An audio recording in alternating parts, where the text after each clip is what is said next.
ব্যক্তি থেকে পরিবার, সমাজ থেকে রাষ্ট্র, দেশ থেকে বিশ্ব সবকিছুর চালিকাই রাজনীতি। তাই রাজনীতির 10 দিক নিয়ে রাজকাহন নিবেদন করছে জি-20 ইস্পাত।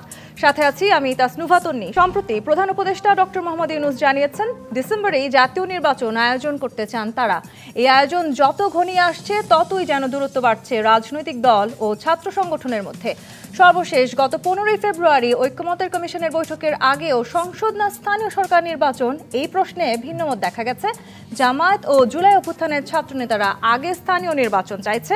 এর মধ্যে আবার আজকে উপদেষ্টা আসিফ মাহমুদ সজীব ভূঁইয়া বলেছেন, জাতীয় নির্বাচনের আগে স্থানীয় নির্বাচন হওয়া উচিত। বিএনপি এমন দাবির প্রকাশ্য বিরোধিতা করে বলছে, সংসদ নির্বাচনের আগে অন্য কোনো নির্বাচন তারা মেনে নেবে না। দলটি বলছে, একটা নির্বাচন আদায়ে এখন যদি আবার তাদের রাস্তায় নামতে হয় তবে সরকার কতদিন টিকবে সেটা ভেবে দেখার বিষয়। নির্বাচন নিয়ে এমন দ্বন্দ্বের মধ্যেই আবারও গণঅভ্যুত্থানের নেতৃত্ব দেওয়া খোদ ছাত্রদের মাঝেও বিভক্তি পরিলক্ষিত হচ্ছে। আর এর মূলে নাকি ছাত্রদলের কমিটি এবং নতুন দল গঠন প্রক্রিয়া। জানা গেছে, বৈষম্য বিরোধী ছাত্র আন্দোলন চট্টগ্রাম জেলার 3 ইউনিটের কমিটি ঘোষণা দেওয়ার পরপরই আজ 50 সদস্য পদত্যাগ করে আহ্বায়ক হাসনাত আবদুল্লাহকে চট্টগ্রামে অবাঞ্ছিত ঘোষণা করেছে। অন্যদিকে কুয়েটে ছাত্র রাজনীতি থাকা না থাকাকে কেন্দ্র করে ছাত্রদল ও বৈষম্য বিরোধী ছাত্র আন্দোলনের মধ্যে দফায় দফায় সংঘর্ষ হয়েছে। এর প্রতিবাদে ঢাকা বিশ্ববিদ্যালয়ে পাল্টাপাল্টি বিক্ষোভ করছে দুই ছাত্র সংগঠন। কিছুক্ষণ আগে বিএনপির ছাত্র সংগঠনকে ইঙ্গিত করে বৈষম্য বিরোধী ছাত্র আন্দোলনের আহ্বায়ক হাসনাত আবদুল্লাহ বলেছেন, যেই ছাত্রলীগ হতে চাইবে তার পরিণতি ছাত্রলীগের মতোই হবে। নির্বাচন যত ঘনিয়ে আসছে ততই কেন দূরত্ব বাড়ছে রাজনীতিতে। 6 মাস যেতে না যেতেই নির্বাচন, সংস্কার এবং নতুন দল গঠন ইস্যুতে ছাত্রদের পাশাপাশি রাজনৈতিক দলগুলোর বিভক্তি কি বার্তা দিচ্ছে, এসব নিয়ে আলোচনায় আজ রাজকাহন স্টুডিওতে আছেন বিএনপির শিক্ষা বিষয়ক সহ সম্পাদক ও সাবেক সংসদ সদস্য হেলেন জেরিন খান, আছেন জাতীয়তাবাদী গণতান্ত্রিক আন্দোলন এনডিএম এর চেয়ারম্যান ববি হাজ্জাজ এবং আছেন বৈষম্য বিরোধী ছাত্র আন্দোলনের সমন্বয়ক মাহিন সরকার। স্বাগত জানাচ্ছি আজকে রাজকাহনে। মাহিন সরকার, আপনাকে দিয়ে আমি আলোচনাটি শুরু করতে চাই। আজ সারাদিন আসলে যে ঘটনাটি আমরা দেখেছি, বিশেষ করে কুয়েটের যেই ঘটনায় নির্বাচনের সামনে হওয়ার এক ধরনের যত সম্ভাবনা প্রকট হচ্ছে, ততই কি আসলে সব দিক দিয়ে সবভাবে নানান দিক দিয়ে আপনাদের মাঝে এই ধরনের বৈষম্য বাড়ছে, দূরত্ব সৃষ্টি হচ্ছে? হ্যাঁ, দূরত্ব সৃষ্টি হওয়ার মূল কারণ কি কখনো নির্বাচন হতে পারে? এখানে এটি আসলে ক্যাম্পাসের বিষয়, ক্যাম্পাসের দৃষ্টিকোণ থেকে দেখা উচিত। শিক্ষার্থীরা কি ভাবছে এবং কিভাবে দেখছে, এটাই হলো বিষয়। এখন ক্যাম্পাস এরিয়াতে বিশেষত হল এবং একাডেমিক এরিয়াতে যে রাজনীতি, সেই রাজনীতি কিন্তু আসলে শিক্ষার্থীরা খুব ভালোভাবে নিচ্ছে না। তো সেই জায়গায় কুয়েটের আজকের যেই ঘটনাটি, সেই আজকের ঘটনার দিকে যদি আজকে দেখি তাহলে দেখা যাবে যে সেইখানে সাধারণ যারা শিক্ষার্থী তাদের সাথে ছাত্র দলের তাদের ফর্ম বিতরণ নিয়ে একটি বাকবিতণ্ডা এবং তারপর কিন্তু সংঘর্ষ হয়েছে। এমনকি কিছুক্ষণ আগেও আমি যখন এখানে আসছিলাম তারা সে সময় আমি খবর পেলাম যে খুলনায় যে হামলা হয়েছে, সেই হামলার প্রতিবাদ মিছিলেও ছাত্রদল আবারও হামলা করেছে। তো সামগ্রিকভাবে এটি আসলে পেশিশক্তি দেখানোর যে মনোবাসনা, এটি ছাত্র দলের কিভাবে হলো বা তাদের যে মূল জায়গাটা, তারা কি বিএনপির কমান্ড মেনে এরকম করছে নাকি তাদের স্বতন্ত্র কোনো পলিসি আছে, এটা একটি ভাববার বিষয়। আরেকটি বিষয় হলো, আমরা গণ অভ্যুত্থানের সময় 9 দফা দিয়েছিলাম এবং 9 দফার মধ্যে স্পষ্ট উল্লেখ ছিল যে দলীয় লেজুর ভিত্তিক ছাত্র রাজনীতি নিষিদ্ধ করতে হবে। এখন এখানে যে মূল ডিবেটের জায়গাটা হওয়া উচিত ছিল সেটি হলো, কোন দল কোনটি কতটুকু লেজুর ভিত্তি মেনটেন করে, সেইখানে কিন্তু ডিবেট হয়নি। বা লেজুর ভিত্তি এই শব্দটা এখানে ছাত্র দলের যারা দায়িত্বশীল আছেন তারা কিন্তু আপত্তি করেছেন এবং তারা এই দফাকে এখন তারা টোটালি ডিনাই করেন। কিন্তু শিক্ষার্থীরা বিভিন্ন সময়ে বিগত সময়ে তারা দেখেছে ক্যাম্পাসে এই ছাত্র রাজনীতির যে হানাহানি, এই হানাহানির কবলে তারা আর থাকতে চাচ্ছে না এবং তারা চাচ্ছে নতুন ধারার রাজনীতি, যে রাজনীতিতে আসলে এই হানাহানির সুযোগ নেই। জি, তারা তো এই আহ্বানও করেছিল, তারা বলেছিল যে তারা কুয়েটে কোনো রকম ছাত্র রাজনীতি দেখতে চান না। সেটি হলে তো আসলে ছাত্রদের, বৈষম্য বিরোধী ছাত্র আন্দোলনের যারা নেতাকর্মী আছেন তারাও তো আসলে রাজনীতি নিয়ে অনেক বিশাল কিছু চিন্তা করছেন। জাতীয় রাজনীতিতে আসবার ঘোষণা আমরা শুনতে পেতে পারি, সেরকম সম্ভাবনাও আছে। সেটি নিয়ে কি তাহলে নিজেদের মাঝে, আপনাদের মাঝে দ্বিমত আছে? না, আমাদের মাঝে কোনো দ্বিমত নেই। ক্যাম্পাস বলতে আমরা বুঝাচ্ছি যে হল এরিয়া, একাডেমিক এরিয়া, এখানে আসলে ছাত্র রাজনীতির ন্যূনতম প্রয়োজন নেই বলে আমরা মনে করি। এর বাইরে গিয়ে যদি কেউ রাজনীতি করতে চায় সেটা তো বন্ধ করার সুযোগ নেই, কারণ যদি নামে রাজনীতি হয় সেটি ভালো, আর যদি বেনামে রাজনীতি হয় সেটি কিন্তু খুব খারাপ পরিণতি ডেকে আনে।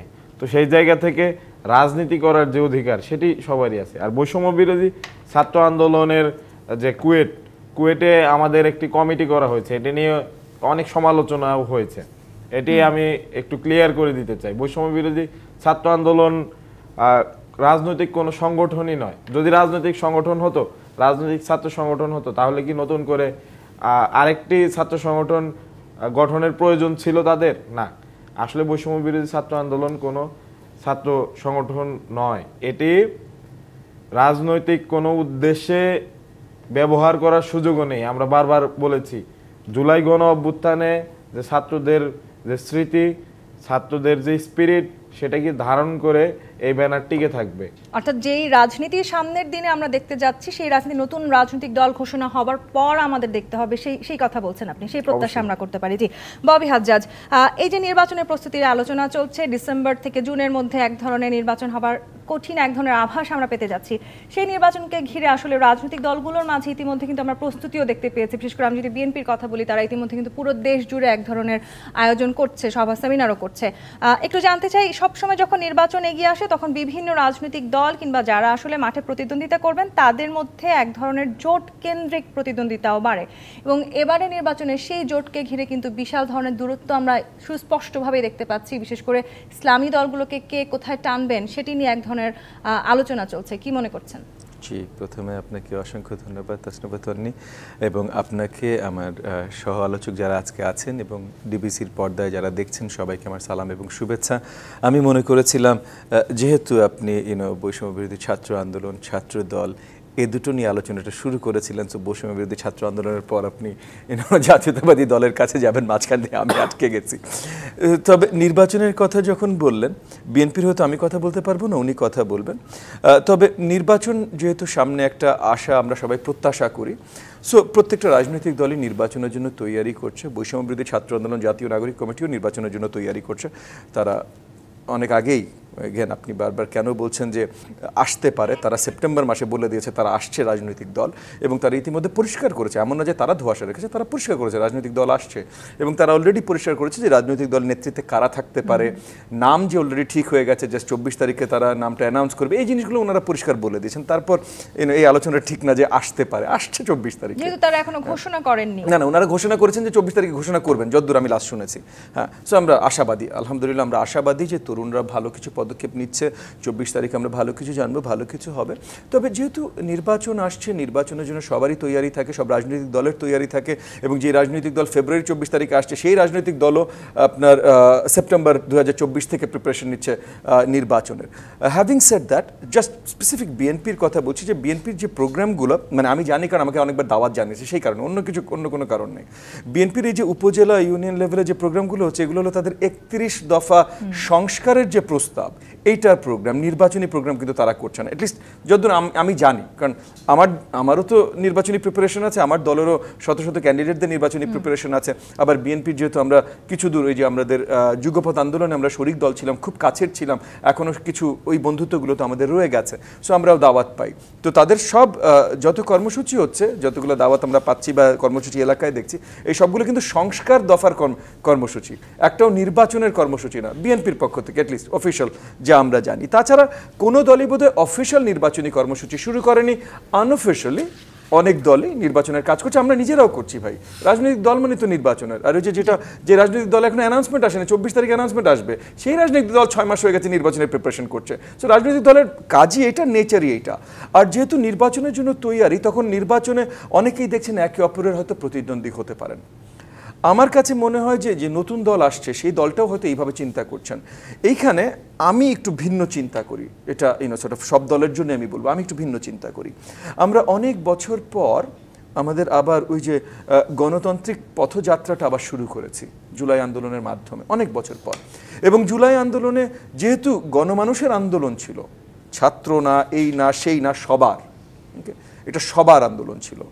তো যেহেতু পুরো গণমানুষের আন্দোলন ছিল, তাহলে প্রত্যাশাও গণমানুষের প্রত্যাশাই হবে, এবং তাহলে গণমানুষের প্রত্যাশা যদি তাদের অধিকারের প্রত্যাশা হয়, তাহলে নিশ্চয়ই নির্বাচন হবে, এটা আমি ধরে নিচ্ছি।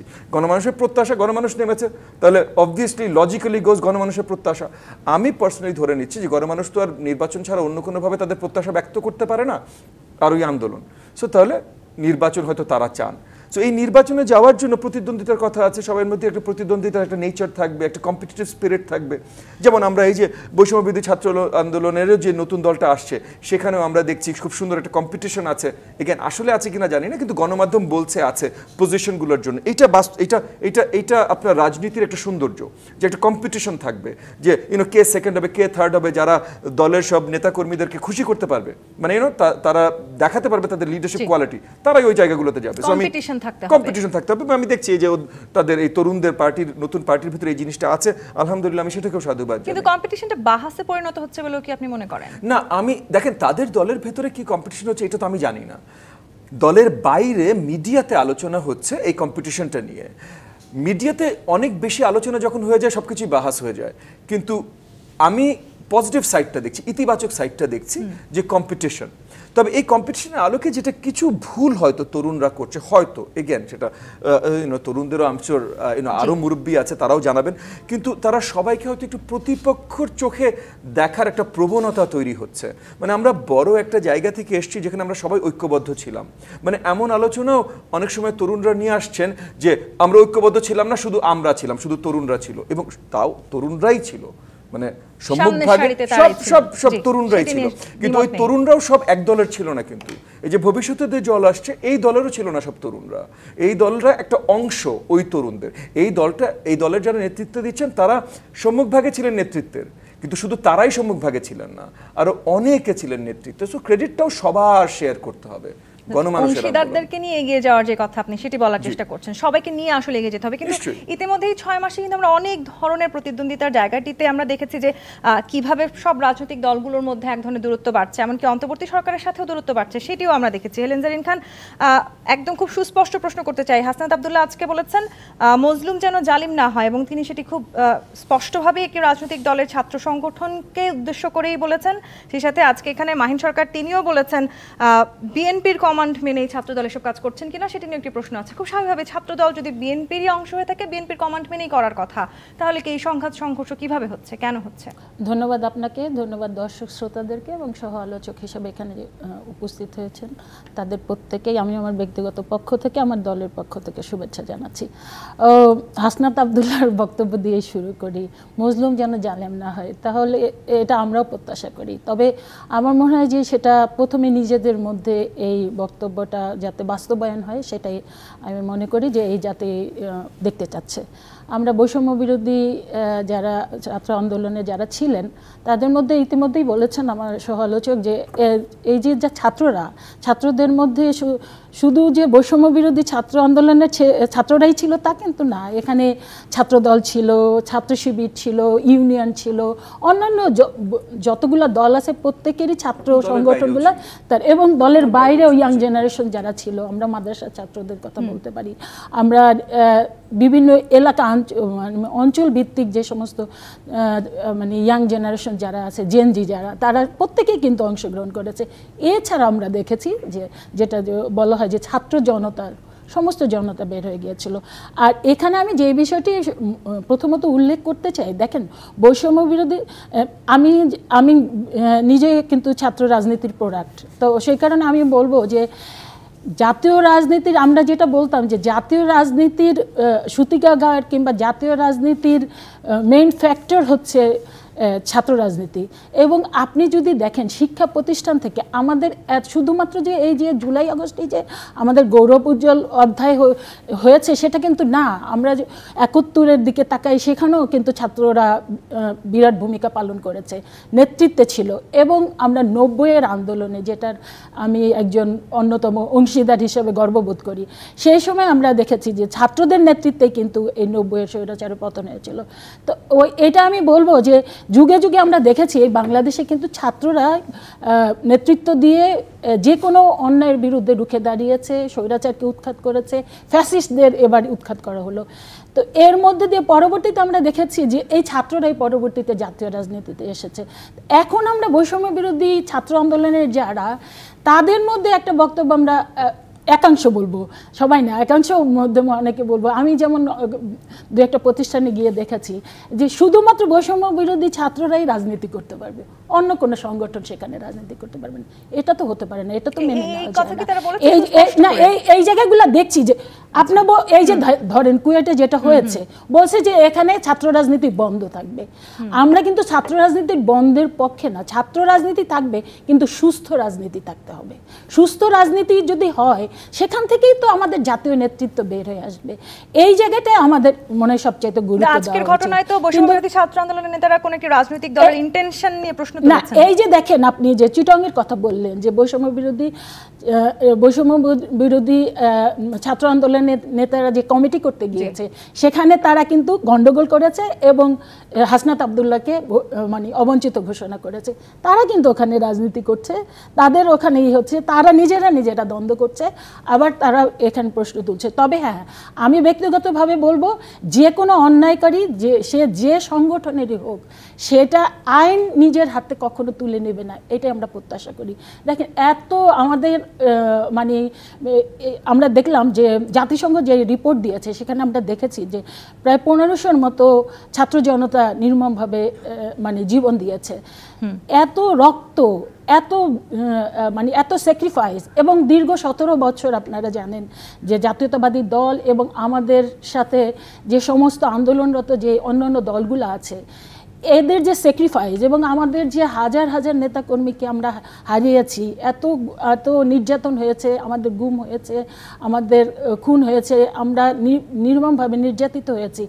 এর মূল লক্ষ্য তো একটাই, যে একটা শান্তিপূর্ণ রাষ্ট্র আমরা দেখতে পাবো এবং একটা গণতান্ত্রিক রাষ্ট্র দেখতে পাবো, যেখানে সবাই রাজনীতি করার সুযোগ পাবে। নিশ্চয়ই সেই গণঅভ্যুত্থানের পরেই 6 মাস পরে এসে দাঁড়িয়ে কেন আমাদের এই প্রশ্ন শুনতে হয়, মাহিন সরকার শুধু বৈষম্য বিরোধীরাই রাজনীতি করতে পারবে, অন্য কেউ করতে পারবে না? আমি এই প্রশ্ন নিয়ে বিরতিতে যেতে চাই। জি25 পাঁচ নিবেদিত রাজকাহন থেকে বিরতি নিয়ে ফিরছি, সাথেই থাকুন। জি25 পাঁচ নিবেদিত রাজকাহন দেখছেন। মাহিন সরকার, শুধুমাত্র বৈষম্য বিরোধী ছাত্র আন্দোলনের নেতারাই রাজনীতি করতে পারবেন, অন্য আর কেউ রাজনীতি করতে পারবে না, সেরকম আভাস কি আপনাদের মধ্যে দিয়ে এখন অন্য রাজনৈতিক দলগুলো পাচ্ছে কিনা, সেই প্রশ্ন করতে চাই। দেখুন, আমাদের পুরো প্রক্রিয়াটাই গণতান্ত্রিক এবং আমরা গণতন্ত্রে বিশ্বাস করি এবং আমরা মনে করি যে এই যে গণ অভ্যুত্থান, এই গণ অভ্যুত্থান শব্দের মধ্যেই কিন্তু গণমানুষের আকাঙ্ক্ষার প্রতিফলন নিহিত। এখানে অনেকে আমাদেরকে এরকমভাবে প্রশ্ন করে বা করতে চায় বিভিন্ন জায়গায় যে আসলে গণ অভ্যুত্থান কি শুধু আমরাই করেছি কিনা। এটা আসলে কখনো সম্ভবই না। কারণ যদি 5 আগস্টের কথা বলি, 5 আগস্ট যেদিন বিজয় অর্জিত হয়, বাংলাদেশের রাস্তাঘাটে মানে এটি আনুমানিক অন্তত 6 কোটি মানুষ ছিল অন্তত। তো এখানে তো সব দল মত নির্বিশেষে সবাই ছিল। 5 আগস্টের পূর্বে সেখানে তরুণরাই সামনে ছিল, কিন্তু বিভিন্ন মত পথের লোক সেখানে ছিল। তো সবকিছু মিলে এটি তো গণ অভ্যুত্থান এই কারণেই যে এখানে সব মত পথের লোক আছে এবং গণ অভ্যুত্থানের যে আশা এবং আকাঙ্ক্ষা, এটার অন্যতম একটা পার্ট ওনারা যেভাবে বলেন অবশ্যই নির্বাচন, এবং আমরা সেটিকে অবশ্যই স্বীকার করি। কিন্তু ববি হাজ্জাজ সাহেব যেরকম বললেন যে আজ থেকে 6 মাস আগে থেকে আমাদের প্রস্তুতি, ওরকম আসলে বিষয়টি না। কারণ আমাদের যে দায়িত্ব ছিল, যেহেতু আমাদের ডাক শুনে, অন্তত ডাকটা তো আমাদের দিতে হয়েছে, তো সেখানে আমাদের কথা শুনে অসংখ্য মানুষ নেমে এসেছে, আমরা কর্মসূচি দিয়েছি, তারা সফল করেছে। তো সেই জায়গায় তাদের মধ্যে যারা আহত হয়েছে, শাহাদাত বরণ করেছে, তাদের প্রতি কিন্তু আমাদের দায়বদ্ধতা আছে। এবং সেই জায়গা থেকে কিন্তু আমরা প্রত্যেক জেলায় জেলায় গিয়ে সেখানে যারা প্রথমেই আমরা শহীদ পরিবারের খবর নিয়েছি, যারা আহত হয়েছে তাদের খবর নিয়েছি, আমরা আমাদের জায়গা থেকে চেষ্টা করেছি। এখন বৈষম্য বিরোধী ছাত্র আন্দোলন কারো রাজনীতিতে কি কোথাও বাধা দিয়েছে কিনা, এটা একটি প্রশ্ন। তারপর 7ম দফা আমাদের যখন লিখিত হলো, 7ম দফায় স্পষ্ট লেখা ছিল যে দলীয় লেজুর ভিত্তিক ছাত্র রাজনীতি ক্যাম্পাসে এরিয়াতে থাকবে না। তার মানে ছাত্র দল কিংবা ছাত্র লীগের মতো যে রাজনৈতিক দলগুলো আছে তারা থাকতে পারবে না ক্যাম্পাসে। এটি আসলে তারা পরিষ্কার করবে যে এখানে তাদের পলিসি আসলে মেক করে কারা, এই রাজনৈতিক দলগুলো তারা কি স্বতন্ত্র বা স্বাধীন, মানে তারা কি গণভবনমুখী রাজনীতিতে বিশ্বাস করে নাকি আসলে শিক্ষার্থীদেরকে নিয়ে ভাবে, এটি হলো বড় প্রশ্ন। এই প্রশ্ন যদি কেউ ক্লিয়ার করতে পারে তাহলে সপ্তম দফা। প্রশ্নটাই করতে চাই হেলেন জেরিন খান, আপনারা গণভবনমুখী রাজনীতিতে বিশ্বাস করেন নাকি আসলে সত্যি সত্যি গণতান্ত্রিক রাজনীতিতে বিশ্বাস করেন? আমরা জনগণের রাজনীতিতে বিশ্বাস করি। বিএনপির স্লোগানই হচ্ছে সকল ক্ষমতার উৎস হচ্ছে জনগণ, এবং আপনারা জানেন বিগত 17টা বছর আমাদের একটাই মাত্র বক্তব্য ছিল যে বাংলাদেশের জনগণ হচ্ছে বাংলাদেশের মানে কি বলবো মালিক, এবং এই মালিকের হাতেই প্রকৃত ক্ষমতা দিতে হবে। কথাটি মনে থাকবে তো আপনার? অবশ্যই, বারবার করে আমরা সেটাই প্রমাণ করেছি, এবং আমরা তো কখনো বলি নাই আমাদের গণভবন দিতে হবে, আমাদের বঙ্গভবন দিতে হবে, এটা তো আমরা কখনো বলি নাই। আমরা একটাই বলেছি যে নির্বাচন দিতে হবে। নির্বাচনই গণতন্ত্রের বিকল্প, গণতন্ত্রের বিকল্প হচ্ছে উন্নত গণতন্ত্র, এবং নির্বাচনই হচ্ছে গণতন্ত্রের প্রাথমিক মানে মাপকাঠি। তো আপনার এই জায়গাটাই আমরা বলছি, আমরা তো বলি নাই যে বিএনপি আমাদের ক্ষমতা দাও কিংবা এই নির্বাচনের মধ্যে দিয়ে আমরাই ক্ষমতায় যেতে চাই। আমরা বলেছি জনগণ এদেশের মালিক, নির্বাচন দিতে হবে, এবং নির্বাচনে জনগণ যেই নেতাকে মানে বিশ্বাস করবে, যেই নেতাকে মানে আস্থায় নেবে, এবং যেই নেতাকে তাদের মূল্যবান ভোটটি দিয়ে তারা রাষ্ট্র ক্ষমতায় দিবে, তারাই রাষ্ট্র ক্ষমতা গণভবনমুখী হতে পারবে। এই যে এটা তো বিএনপি বারবার করে এই জিনিসটাই প্রমাণ করেছে। কাজে আমরা এখনো সেই জায়গায় আছি, আজীবন সেই জায়গাতেই থাকবো, এবং সেই কারণে আমরা দেখেছি অতীত দিনে যারা ছিল তারাও বারবার করে একটাই বলতো যে নির্বাচন হলে তো বিএনপি ক্ষমতায় চলে আসবে। আর বিএনপি তো আর এমনি জোর করে আসছে না, বিএনপি তো জনগণের, আর পৃথিবীতে সবচেয়ে মানে কঠিন কাজটি হচ্ছে মানুষের হৃদয় জয় করা, এবং বিএনপি সেই কাজটিই করছে, এবং এই কাজটি করতে গিয়ে বিএনপির হাজার হাজার নেতা কর্মী জয়লাভ করবে। নির্বাচন হলে বিএনপি জয়লাভ করুক বা অন্য কোনো রাজনৈতিক জয়লাভ করুক, যেই জয়লাভ করুক, তাদের কিন্তু ম্যান্ডেট থাকবে, তাদের জনগণের যে রায় সেটি নিয়ে কিন্তু তারা আসবে, তারা একটি ইশতেহার দেবে, সেটি জনগণ পছন্দ করলে তারা ভোট দেবে, তা না হলে অন্য কাউকে ভোট দেবে। বিষয়টা খুবই সিম্পল, কিন্তু নির্বাচন তো হবেই। এই অন্তর্বর্তীকালীন যে সরকার আছে তারা কি ভাবছে তারাই ভালো জানে, কিন্তু তারা তো একটি রোডম্যাপ বা একটি টাইম ফ্রেম স্পষ্ট করেছে। এখানে আমি যে কথাটি বলছিলাম সেটি হলো ছাত্রদের মধ্যে যে কোন্দল, এখানে যেহেতু ছাত্র নাগরিক অভ্যুত্থান হয়েছে, এখানে নেতৃত্বের জায়গাটা ছাত্ররা ছিল, তো ছাত্রদের যে ভেতরে ঝামেলা সেগুলো নিয়ে কিন্তু আমি কথাটা বলেছি। আমি বলেছি, এবং আজকের যে ঘটনাটি শুধু এটির দিকে যদি তাকাই, এরকমটি হলো কেন? এই যে যারা আক্রমণ করেছে এদের উদ্দেশ্য কি? আক্রমণ করে লাভটা হলো কার? নিশ্চয়ই কারো না কারো লাভ হয়েছে, সেখানে কেউ না কেউ প্রভাব বিস্তার করতে চেয়েছে, এবং এই যে পেশি শক্তির প্রয়োগ, এটি একটি ফ্যাসিবাদী চরিত্র। এই যে শঙ্কার কথা আপনি বলছেন মাহিন সরকার, সেই শঙ্কার জায়গাটিতে আরো একটি নতুন বিষয় কিন্তু উঠে এসেছে। ববহেজাজ আপনি নিশ্চয়ই জানেন, উপদেষ্টা আসিফ মাহমুদ বলেছেন আওয়ামী লীগের কেউ যদি সরাসরি গণহত্যা কিংবা ফ্যাসিজমের সাথে যুক্ত না থাকেন সেক্ষেত্রে তিনি স্থানীয় সরকার নির্বাচনে অংশগ্রহণ করতে পারবেন। আবার অপরদিকে বিএনপি বলেছে স্থানীয় সরকার নির্বাচনের আগে আওয়ামী লীগ সরকার যদি তাদেরকে সুযোগ দেওয়া হয়, আওয়ামী লীগের কাউকে যদি স্থানীয় সরকার নির্বাচনের সুযোগ দেওয়া হয় তাহলে আওয়ামী লীগ মাথাচাড়া দিয়ে উঠবে। যে শঙ্কার কথা মাহিন সরকারও বলছিলেন, তার মানে কি তৃতীয় কোনো শক্তি হঠাৎ করেই সামনে গিয়ে আসতে পারে? প্রথমত দেখেন, সবাইকে একটু ক্ষমা দৃষ্টি নজরে দেখা উচিত।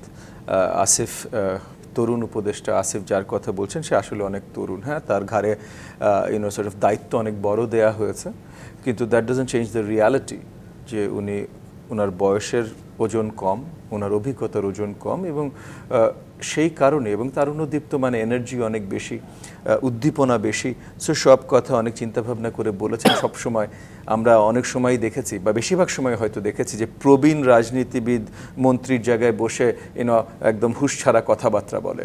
তো একজন তরুণের সব কথা আমরা ধরে মানে তাদের যদি এটা অফিসিয়াল পলিসি ডিসিশন হয়ে থাকে তখন এটা নিয়ে নিশ্চয়ই আমরা সেভাবে আলোচনা করব। নর্মালি আমাদের ধরে নেওয়া উচিত যখনই একজন উপদেষ্টা বা মন্ত্রী একটা কথা বলেন সেটাই অফিসিয়াল পলিসি ডিসিশন, বাট তবুও giving the benefit of doubt to youth and inexperience. দেখেন, রাজনীতি মানে আপনার নির্বাচন সংক্রান্ত কোনো কথা হতে হলে রাজনৈতিক দলগুলোর সাথে আলোচনা করে কথা বলাটা সবচেয়ে শ্রেয়। রাজনৈতিক দলগুলোর সাথে আলোচনা করে, রাজনৈতিক দলগুলোর সাথে আলোচনায় জাস্ট 4 দিন আগেই বোধহয় প্রধান উপদেষ্টা এবং উপদেষ্টা মণ্ডলী বসলেন, সেখানে কিছু আলোচনা উঠে এসেছে। ভেরি স্পেসিফিক্যালি 2-3টা দলের বাইরে কেউ কোনো রাজনৈতিক দল আপনার লোকাল নির্বাচন জাতীয় নির্বাচনের আগে চায়নি এবং রাদার বেশ জোরদার বিরোধিতা করেছে। আমি নিজেও প্রধান উপদেষ্টাকে পরিষ্কার করে বলেছি যে আমরা জোরদার বিরোধিতা করি আপনার লোকাল নির্বাচন জাতীয় নির্বাচনের আগে। এবং অফিশিয়াল ফোরামের বাইরে যখন অন্য রাজনৈতিক দলগুলোর সাথে আলোচনা হয়েছে বা আপনার উপদেষ্টাদের সাথে আমি পার্সোনালি এখন আমার কথা বলছি, আমি আলোচনা করেছি, তাদের সাথে আমি কথা বলতে চেষ্টা করেছি কোন কারণগুলোতে আমরা মনে করি যে আপনার স্থানীয় নির্বাচন জাতীয় নির্বাচনের আগে আসা উচিত না। একটা বড় যেমন অত্যন্ত গুরুত্বপূর্ণ একটা কারণ বেসিক লিগ্যাল লেজিটিমেসি, মানে এই অন্তর্বর্তীকালীন সরকার যে নির্বাচনটা দেবে যেটাই দেবে, অন্তর্বর্তীকালীন সরকারের নিজের লেজিটিমেসি তো আসবে জাতীয় নির্বাচনের পর পার্লামেন্টে যেয়ে তাদেরকে রাটিফাই করলে। তাহলে যার নিজের লেজিটিমেসির জন্য আরেকটা জাতীয় নির্বাচনের জন্য অপেক্ষা করতে হবে, সে লেজিটিমেসি দিয়ে কিভাবে নতুন একটা লোকাল নির্বাচন করে। এটা একমাত্র পয়েন্ট না, বাট এটা শুরুর পয়েন্ট। এরপর আসেন অবকাঠামোগত যে শক্তিগুলো দরকার আপনার স্থানীয় নির্বাচন করবার জন্য। অলমোস্ট 5,000 ইউনিয়ন, অলমোস্ট 5,000 আপনার উপজেলা, 7,500 or সামথিং আপনার অ্যাকচুয়াল আপনার পজিশনসের জন্য নির্বাচন হবে। এইটা কত শক্ত হতে পারে যারা নির্বাচন বারবার করে নাই তারা বলতে পারবে না। মানে মাহিন সরকার অনেক তরুণ, অনেক মেধাবী, আই এম শিওর, এবং অনেক সুন্দর করে কথা যেমন বলেন, চিন্তাও নিশ্চয়ই অনেক পরিষ্কার এবং সুন্দর করে করেন। এবং বৈষম্যবিরোধী ছাত্র আন্দোলন বা জাতীয় নাগরিক কমিটিতে আরও যারা বাচ্চা তরুণ যারা আছেন তারা নিশ্চয়ই অনেক মেধাবী এবং ভবিষ্যতে দেশ জাতিকে অনেক কিছু দেবেন, আন্দোলনে অনেক কিছু দিয়েছেন। কিন্তু তাই বলে তারা রাজনীতি সব কিছু জানেন, সব কিছু বুঝে গেছেন, বারবার করে নির্বাচন করেছে, নির্বাচনে কি হতে পারে না হতে পারে এটা যদি তারাও আমাকে বলতে চেষ্টা করেন তাহলে আমি বুঝবো যে তাদের আসলে যতখানি বুদ্ধি তাদের আছে, আমি তাদেরকে বেনিফিট অফ ডাউট দিচ্ছি বা আশা করছি, ততখানিও তাদের নাই। বিকজ একটা জিনিস না করা পর্যন্ত আপনি জানেন না এই জিনিসটা কীভাবে হয়। আর যারা অভিজ্ঞ আছেন সরকারের ভেতরে তারাও কেউ নির্বাচনের সাথে কখনো সম্পৃক্ত ছিলেন না, নির্বাচনের চেহারা কখনো দেখেন নাই, দূর থেকে কমপ্লেন করা ছাড়া এবং এনজিওর মধ্যে বসে স্ট্যাটিস্টিক্স করা ছাড়া অ্যাকচুয়াল নির্বাচন অন দ্য ফিল্ড কি হয়, ভোটিং সেন্টারে কি হয়, পোলিং সেন্টারে কি হয় তারা দেখেন নাই ভাই। সো ওই যে আপনার আইন শৃঙ্খলা বাহিনী, আপনি এখন পর্যন্ত আইন শৃঙ্খলা বাহিনী কন্ট্রোলে আনতে পারেন নাই। 2 দিন আগে কি আলেপ নাকি একটা র্যাবের অফিসারকে আপনি ধরেছেন যে সব ধরনের অত্যাচার 10 বছর ধরে করে এসেছে, কিন্তু জুলকারনাইন সায়ের একজন পরিচিত জার্নালিস্ট সোশ্যাল মিডিয়াতে দিয়েছে তার সব কৃতিকলাপের কথা, তারপর আপনি যে ধরেছেন, এর মধ্যে ডেভিল হান্ট চলছিল, আপনি ধরেন নাই। তার মানে আপনার ডেভিল হান্টের কী অবস্থা এবং আপনার আইন শৃঙ্খলা বাহিনীর কী অবস্থা এটা পরিষ্কার। এর ভেতরে আপনি 5,500 জায়গা, মানে 5,000+ আপনার জায়গায় আপনি নির্বাচন দিয়ে দিলেন, তখন আপনি কন্ট্রোল করবেন কিভাবে? এটা একটা উত্তর দেন। মানে আমি বলছি না আপনি পারবেন না, বাট আমি বলছি পরিষ্কার করে উত্তর দেন, তারপর আমরা ভিন্ন আলোচনায় যাব। একই সাথে আওয়ামী লীগের যে আওয়ামী লীগ নিয়ে আমরা কথা বলছি, যেটা নিয়ে আসিফ অলরেডি, তরুণ আসিফ এগেন ইনএক্সপিরিয়েন্স বলে দিয়েছে, ঠিক আছে, কিন্তু সে যেটা বলেছে যে আওয়ামী লীগের যারা এটাতে ছিল না ওটাতে ছিল না, মাপকাঠি কোথায়, কোনটাতে কে কোনটাতে ছিল না, তাহলে আগে মাপকাঠি দাও। যদি সরকার থেকে বলতে হয় তাহলে সরকারকে সিরিয়াসলি জনগণকে জানাইতে হবে, তাহলে আগে মাপকাঠি দাও যে তোমার মাপকাঠি কি, যেখানে তুমি বলছো যে এদের দ্বারা হবে ওদের দ্বারা হবে না, মাপকাঠিটা পরিষ্কার করো। সেটা নিয়ে আমরা সবাই রাজনৈতিক দল বা জনগণকে নিয়ে আসো। তোমার জনগণ পছন্দ না, শুধু জুলাইয়ের আন্দোলন যারা করেছে, ঠিক আছে, জুলাইয়ের আন্দোলন যে লক্ষ লক্ষ তরুণরা করেছে, যাও বাদ দাও, আমরা কিছু বুড়ারা ছিলাম, আমরা রক্ত দিয়েছি, ঠিক আছে, আমাদের বুড়াদের কথা বাদ দাও, জাস্ট তরুণদের নিয়ে আসো। কিন্তু এই 10 জন 20 জন না, লক্ষ লক্ষ যে তরুণরা রক্ত দিয়েছে সবাই নিয়ে আসো, সবাইকে নিয়ে এসে তোমরা একটা এজেন্ডা সেট করো যে এদেরকে তাহলে রাজনীতি করতে দেবো, তারপর করো। কোনো একটা প্রশ্নের উত্তর যদি আমাকে দিতে পারেন যে লেজিটিমেসি কিভাবে আনবেন, আইন শৃঙ্খলা কিভাবে প্রোভাইড করবেন, আওয়ামী লীগকে কিভাবে ঠেকাবেন, কোনো একটা প্রশ্নের উত্তর যদি সঠিকভাবে দিতে পারেন, আমি আপনার সাথে একমত ভাই, চলেন স্থানীয় নির্বাচন আগে করি। কিন্তু যদি দিতে না পারেন, আপনার একটা মাত্র উত্তর থাকে কেন করতে চাই, বিএনপি ক্ষমতায় চলে আসবে, তাহলে তো ভাই গণতন্ত্র বিরোধী কথা আপনি বলছেন। আমি বিএনপি করি না, বিএনপি উনি করে, নির্বাচনের লাভ ওনার, আমারও লাভ না, মাইন সরকারেরও লাভ না, বাট পয়েন্টটা হলো আমি জনগণের লাভের কথা চিন্তা করছি। আমার নির্বাচন ঘিরে আসলে আমাদের অনেক ধরনের সমীকরণ চিন্তা করতে হয়। নতুন যে ছাত্রদের রাজনৈতিক দল ঘোষণা আসার কথা রয়েছে, সেটি ঘোষণা আসার আগেই রাজনীতির মাঠ গরম বেশ কিছুদিন ধরেই, এবং সেটি নিয়েও আসলে দলের নেতৃত্ব কারা দেবেন সেটি নিয়ে নানান রকমের দাবি আছে, তদবিরের কথাও আমরা শুনতে পাচ্ছি। সেই জায়গাগুলো নিয়ে আলোচনা করবো এবং সামনে নির্বাচনে যদি এই নতুন রাজনৈতিক দল অংশগ্রহণ করে তাদের প্রস্তুতি কতখানি, সেই বিষয়গুলো উত্তর নেব। তবে জি25 ইস্পাত নিবেদিত রাজখান থেকে আরো একটি বিরতি নিয়ে ফিরছি, সাথেই থাকুন। জি25 ইস্পাত নিবেদিত রাজখান দেখছেন। মাহিন সরকার নতুন রাজনৈতিক দল, ছাত্রদের নতুন রাজনৈতিক দল আসার আগে অনেক ধরনের কথা লড়াই আমরা দেখছি। শিবিরের সাথে বৈষম্য বিরোধী ছাত্রদের এক ধরনের লড়াই আমরা দেখেছি। সেই সাথে যদি নতুন রাজনৈতিক দল আসে, সেই রাজনৈতিক দলে যদি উপদেষ্টা মণ্ডলীতে এখন যারা আছেন তারা পদত্যাগ করে সেই রাজনৈতিক দলে অংশগ্রহণ করেন, নির্বাচন নিয়ে তো একটি বড় প্রশ্ন থাকবে কিনা, যেটি ইতিমধ্যে বিএনপি করছে, নির্বাচন নিরপেক্ষ হবে কিনা, নাকি আসলে অন্তর্বর্তী সরকার বড় প্রভাব থাকবে, সেটি একটু জানতে চাই। না, আমরা মনে করি যে অন্তর্বর্তী সরকারের আমরা যারা আছি তারা অন্তর্বর্তী সরকারের পুরোপুরি বাইরে, এবং আমাদের ছাত্রদের মধ্য থেকে 2 জন এই গণ অভ্যুত্থানের পরে এইখানে অন্তর্বর্তী সরকারের তারা উপদেষ্টা হন। তো এখন তারা যে রাজনীতিতে যদি আসেন, রাজনীতির মাঠে আসেন, আমাদের পক্ষ থেকে অবশ্যই ওয়েলকাম। যদি আসেন, আমরা চাই যে তাদের মতো যে তরুণ নেতৃত্ব, তারা অবশ্যই সামনে থেকে যেভাবে গণ অভ্যুত্থানের সময় নেতৃত্ব দিয়েছে এখনো নেতৃত্ব দেবে একটি রাজনৈতিক দল। এটা আমাদের জন্য অবশ্যই। তাদের মধ্যে কয়জন আসছেন বলে আপনারা মোটামুটি নিশ্চিত? এখন পর্যন্ত আমরা একজনের নাম আমরা পেয়েছি, নাহিদ ইসলাম ভাই, তিনি আসতে চেয়েছেন। তো তিনি যদি আসেন অবশ্যই ওয়েলকাম, বা আরো কেউ যদি আসেন তাদেরকেও ওয়েলকাম। কিন্তু এখানে অন্তর্বর্তীকালীন সরকারের সাথে আমার মনে হয় না এখানে কোনো প্রভাব থাকবে, কারণ তিনি তো পদত্যাগ করেই আসছেন। তো পদত্যাগ করে থাকলে সেখানে সরকারের ভেতর প্রভাব সৃষ্টি করার তো কারো সক্ষমতা নেই। এই রাজনৈতিক দল গঠন হবার পর সামনে নির্বাচনে খুব বেশি সময় হয়তো আপনারা পাবেন না, তার মানে নির্বাচনে অংশগ্রহণ করার জন্য কতখানি প্রস্তুত থাকবে রাজনৈতিক দলটি? রাজনৈতিক দলটি আমরা সর্বোচ্চ চেষ্টা করব যারা সাধারণ জনগণ আছেন তাদের অধিকার নিয়ে কাজ করাটা আমাদের মূল লক্ষ্য। আমরা মনে করি যে সাংগঠনিক যে কাঠামো সেটি দ্রুততম সময়ের মধ্যে বিস্তার করা সম্ভব, কারণ নতুন ধারায় রাজনীতি চায় এরকম লোকের সংখ্যা এই মুহূর্তে আমরা মনে করি যে গণঅভ্যুত্থানের পরে বেশি। তো সেক্ষেত্রে আমরা মনে করি যেহেতু মানুষের ভালোবাসা প্রত্যাশা আছে, আমরা ক্যাম্পেইন করে জেনেছি, তো সেই জায়গা থেকে আমরা যদি দ্রুততম সময়ের মধ্যে চাই আমরা যে তৃণমূল পর্যন্ত মুভ করব, এবং আমরা সেটা পারবো ইনশাআল্লাহ। সেই কমিটি কি আপনাদের গঠন হয়েছে তৃণমূল পর্যায় পর্যন্ত? না, আমাদের কমিটি তো এখনো সেন্ট্রাল কমিটি হয়নি, রাজনৈতিক দল এখনো ঘোষিতই হয়নি। তো তারপরে ইনশাআল্লাহ আমরা দ্রুততম সময়ের মধ্যে করতে পারবো। হেলেন জেরিন খান, ছাত্রদের যে রাজনৈতিক দল আসতে যাচ্ছে তাদেরকে আসলে বিএনপি এই মুহূর্তে রাজনীতির মাঠে, নির্বাচনের মাঠে বড় প্রতিপক্ষ বলে মনে করে কি? অবশ্যই না, তবে আমরা প্রথম থেকে আমরা বলেছি যে বিএনপি তো বহুদলীয় গণতন্ত্রে বিশ্বাসী, এবং ছাত্ররা নতুন দল করবে, আমরা তো সেটা স্বাগত জানিয়েছি।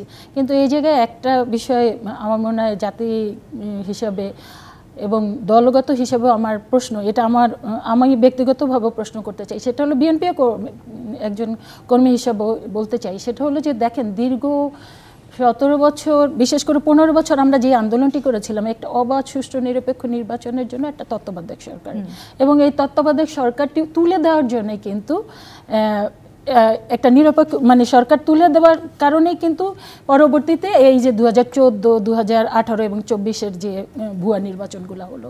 তো এখন কিন্তু ছাত্ররা যদি দেখা গেল যে ছাত্রদের প্রতিনিধি যদি এই উপদেষ্টা মণ্ডলীতে থাকে এবং তারা সংগঠন হিসেবে নির্বাচনে যায়, তাহলে তার নিরপেক্ষতা থাকলো না। সেই ক্ষেত্রে কিন্তু আমাদের কোনো প্রভাব পড়বে না, এটা তো তারা বলবে না, এটা তো জাতি হিসাবে এবং আমরা যে বিভিন্ন দলগুলো আছি ইন দ্য মিন টাইম আমার মনে হয় অনেক দলে এই প্রশ্নটা তুলেছে, এবং তোলাটাই স্বাভাবিক। আমরা তো দেখি উপদেষ্টা মণ্ডলীতে যারা আছেন তারা বিভিন্ন বিষয়ে কথা বলছেন, যেমন আসিফ মাহমুদ যে বিষয়টি বক্তব্য রাখলেন, দেখেন প্রধান উপদেষ্টা কিন্তু বলেছেন যে সংস্কার কমিশন যে রিপোর্টটা দিয়েছে, এই রিপোর্টটা পরবর্তীতে রাজনৈতিক দলের সাথে আলোচনা করবে, আলোচনার ভিত্তিতে পরবর্তী নির্বাচন কি করবে, জাতীয় নির্বাচন হবে না অন্যান্য নির্বাচন হবে, সেটা নির্ধারিত হবে। কিন্তু আসিফ মাহমুদ বলে দিচ্ছেন যে না, স্থানীয় সরকার নির্বাচন, তো কন্ট্রাডিকশন করে ফেলছেন।